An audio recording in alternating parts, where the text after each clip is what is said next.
तो चलिए आज मैं आप लोगों को बताऊंगा एरर डिटेक्शन एंड करेक्शन।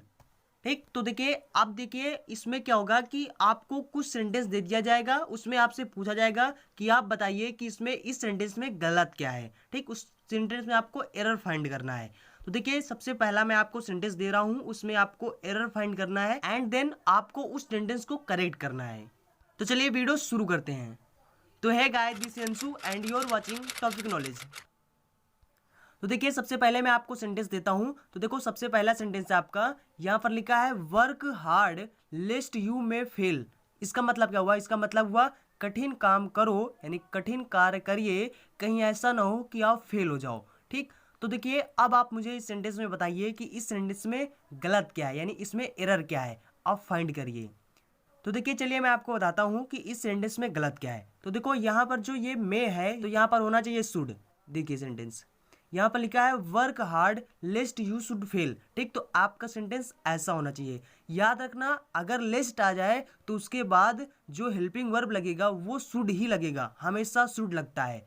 हाँ, अगर आप चाहो तो शुड को आप हिडन कर सकते हो, यानी इसको छुपा कर रख सकते हो, इसको चाहो आप लिखो या फिर ना लिखो। तो अधिकतर आप किताबों में देखेंगे तो आपको बस शुड ही दिखाई देगा, लेकिन अगर आप चाहो तो इसको आप ऐसे भी ले सकते हो, वर्क हार्ड लेस्ट यू फेल। ठीक, तो यहाँ पर जो ब्रैकेट में शुड लिखा है इसको आप नहीं लिख सकते हो। ठीक, तो ऐसे भी सेंटेंस को आप लिख सकते हो, वर्क हार्ड लेस्ट यू फेल।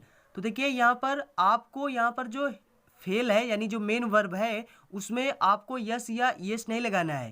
ठीक, बस इस यही गलती आपको नहीं करना है और आप सेंटेंस को ऐसे लिख सकते हो, वर्क हार्ड लेस्ट यू फेल। ठीक, चलिए दूसरा सेंटेंस मैं आपको देता हूं, उसमें आप एरर फाइंड करिए। दूसरा सेंटेंस है वेइंग अ हॉट डे। इसका मतलब क्या हुआ? एक गर्म दिन होने के कारण we did not go out, हम बाहर नहीं गए, यानी एक गर्म दिन होने के कारण हम बाहर घर के नहीं गए। तो अब इसमें आप बताइए कि इसमें गलत क्या है। ठीक, तो देखिए चलिए मैं आपको फिर से बताता हूँ कि इस सेंटेंस में गलत क्या है। देखो कोई भी किसी महीने का नाम आ जाए या फिर किसी मौसम की बात करें या फिर मतलब कि किसी स्टेट की बात करें, जैसे मौसम हो गया या फिर जैसे गर्मी गर्मी हो गया, ठंडी हो गया, तो उसके पहले हम जब उसको दिखाते हैं तो उसके पहले हम लोग इट लगाते हैं। सेंटेंस में सबसे पहले इट लगाते हैं। तो यहाँ पर क्या हो जाएगा सेंटेंस आपका, it being hot day we did not go out. ठीक, तो इसका मतलब हुआ कि गर्म दिन होने के कारण हम आज बाहर नहीं गए। ठीक, चलिए मैं आपको दूसरा सेंटेंस देता हूं, उसमें आप एरर फाइंड करिए। कि आपका अगला सेंटेंस लिखा है आई अवेल्ड द ऑफर। इसका मतलब हुआ, अवेल का मतलब होता है फायदा उठाना, आई अवेल्ड मैंने फायदा उठाया, द ऑफर, ऑफर आप लोग समझ रहे हो ना, तो यानी कि आई अवेल्ड द ऑफर, मैंने ऑफर का मजा उठाया यानी फायदा उठाया। अब देखिए आप इस सेंटेंस में हमें बताइए कि एरर क्या है। मैं आपको गारंटी दे सकता हूं कि इस सेंटेंस को 95% लोग नहीं बता सकते हैं कि इस सेंटेंस में गलत क्या है। चलिए अगर आपको भी नहीं पता है, चलिए मैं आपको बता देता हूं, इसके बाद आप खुद जान जाएंगे कि इसमें एरर क्या है। देखो अवेल या फिर ऐसे कई वर्ब हैं जिनके बाद हमेशा क्या लगता है, रिफ्लेक्सिव प्रोनाउन लगता है। तो यहां पर क्या हो जाएगा, तो यहां पर हो जाएगा I availed myself the offer, I availed myself the offer. ठीक, तो यहाँ पर जो सब्जेक्ट होगा उसके अनुसार आपको माई सेल्फ लगाना है। सब्जेक्ट अगर ही हो तो आपको हिम सेल्फ लगाना है, सब्जेक्ट अगर सी हो तो आपको हर सेल्फ लगाना है, सब्जेक्ट अगर दे हो, ठीक, तो इस तरह से आपको देम सेल्फ लगाना है। ठीक, तो इस तरह से आपको सेंटेंस को सही करना है। ठीक, तो अवेल होता है, ऐसे कई वर्ब होते हैं, मैं आपको किसी अगले वीडियो में बता दूंगा। ठीक, तो अब देखो इसके बाद अगला सेंटेंस है ask her who is she. Ask her who is सी।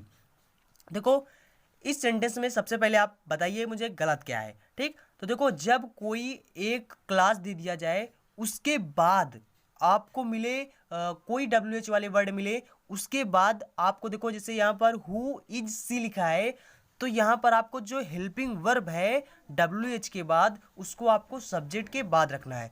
जैसे कि देखो ये सेंटेंस में आप, जैसे देखिए सेंटेंस में यहाँ पर मैंने लिख दिया है ask her who she is. इसका मतलब है कि उससे पूछिए कि वो कौन है। ठीक, तो देखो यहाँ पर मैंने क्या किया है, इज को सब्जेक्ट के बाद रख दिया है। ठीक, तो कभी भी आपको एक क्लास दिखे उसके बाद अगर WH वाला कोई भी वर्ड दिखे तो आपको उसको क्या करना है, उसके बाद जो हेल्पिंग वर्ब आएगा उसको सब्जेक्ट के बाद रखना है, जैसे यहाँ पर मैंने किया है। ठीक, तो कोई भी जैसे कि आपका सेंटेंस हो I know what are you doing, मतलब इसके कहने का मतलब है कि मैं जानता हूं कि आप क्या कर रहे हो। तो यहाँ पर मैंने क्या बोला, व्हाट आर यू डूइंग। तो यहाँ पर जो व्हाट के बाद देखो व्हाट क्या है, WH वाला वर्ड है, अब इसके बाद आर लगा यानी हेल्पिंग वर्ब लगा है। ठीक, तो आपको ये सेंटेंस रॉन्ग है। ठीक, आपको सही कैसे करना है, आई नो मैं जानता हूं, व्हाट यहाँ पर देखो व्हाट के बाद अब जो हेल्पिंग वर्ब आएगा उसको आपको सब्जेक्ट के बाद रखना है। तो व्हाट यू आर डूइंग, जो तुम कर रहे हो। ठीक, तो मैं जानता हूं। ठीक, तो ऐसे सेंटेंस आपका हो जाएगा। ठीक, चलिए मैं आपको अगला सेंटेंस देता हूं, उसमें आप एरर फाइंड करिए। आपका अगला सेंटेंस है I don't want nothing. I don't want मैं नहीं चाहता कुछ भी। ठीक, तो आई डोंट वांट नथिंग मतलब मुझे कुछ नहीं चाहिए। ठीक, तो अब आप इसमें बताइए कि इसमें एरर क्या है। तो देखिए चलिए मैं आपको बताता हूँ। देखो यहाँ पर इसमें लिखा होना चाहिए आई डोंट वांट एनीथिंग।